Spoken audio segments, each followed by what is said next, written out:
Policie! Odhoďte zbraně!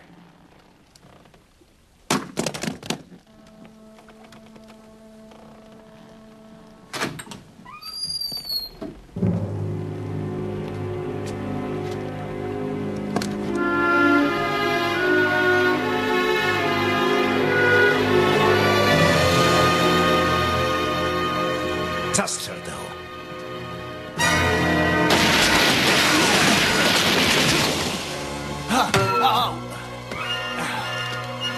Auto pálí, krucinál.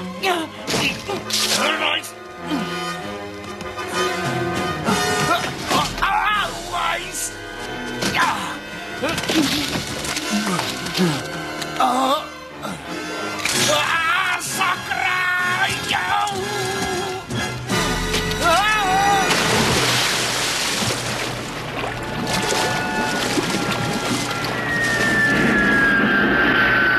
Do povětří City Hall. Koukni. Tyhle fotky jsme získali z novin. Ta holka má zřejmě odlákat pozornost. Nechali jsme je zvětšit. Tyhle jsem už někde viděl. Ne, Franku. Ten odznak zdravotní sestra. No jo. Můžu si tuhle nechat? Sledovali jsme ji ke Carlsonově klinice na Myrtlewood. Jmenuje se Tania Petersová. Tania Petersová? Ty ji znáš? Nevzpomínáte na 70. léta? Ta přestřelka na diskotéce.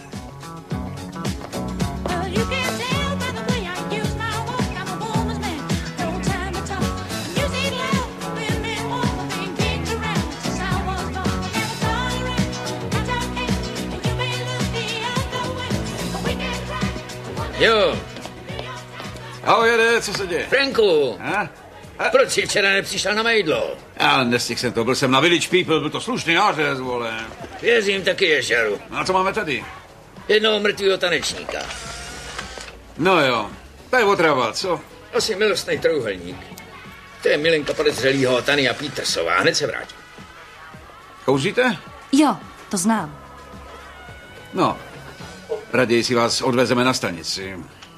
Norbergu! Už jdu, poručíku.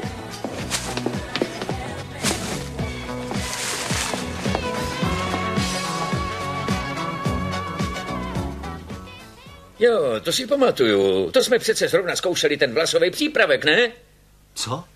No, rád jsem vám pomohl, ale teď musím strčit do trouby jehněčí kýtu. Franku, chceme tě o něco poprosit. Tak velká ta kýta zase není.